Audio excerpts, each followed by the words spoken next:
ছিন্নপত্র থেকে একটি চিঠি পাঠ করছি। এটি রবীন্দ্রনাথ ঠাকুর লিখেছিলেন বোয়ালিয়া থেকে 1894-এর 24শে সেপ্টেম্বর।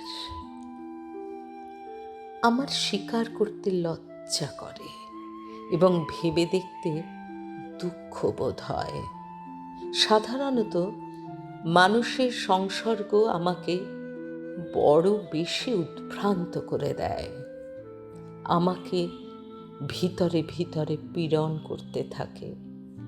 সকলের মতো হয়ে সকল মানুষের সঙ্গে বেশ সহজভাবে মিলেমিশে সহজ আমোদ প্রমোদে আনন্দ লাভ করবার জন্যে আমার মনকে আমি প্রতিদিন দীর্ঘ উপদেশ দিয়ে থাকি।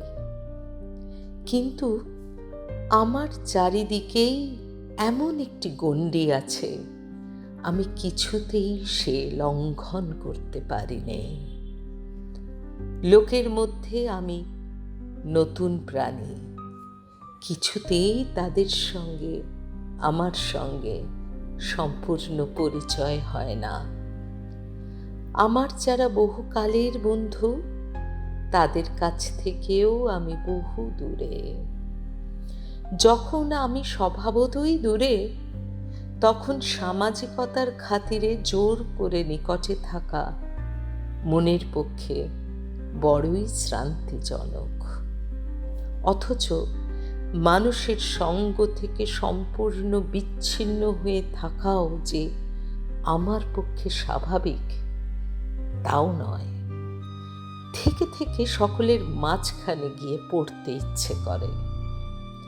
কোথায় কি কাজকর্ম হচ্ছে, কি আন্দোলন চলছে, তাতে আমারও যোগ দিতে সাহায্য করতে ইচ্ছে হয়।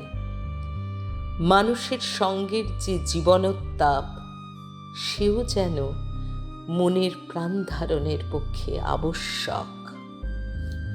এই দুই বিরোধের সামঞ্জস্য হচ্ছে এমন নিতান্ত আত্মীয় লোকের সহবাস, যারা সংঘর্ষের দ্বারা মনকে শ্রান্ত করে দেয় না, এমনকি যারা আনন্দ দান করে মনের সমস্ত স্বাভাবিক ক্রিয়াগুলিকে সহজে এবং উৎসাহের সহিত পরিচালিত করবার সহায়তা করে।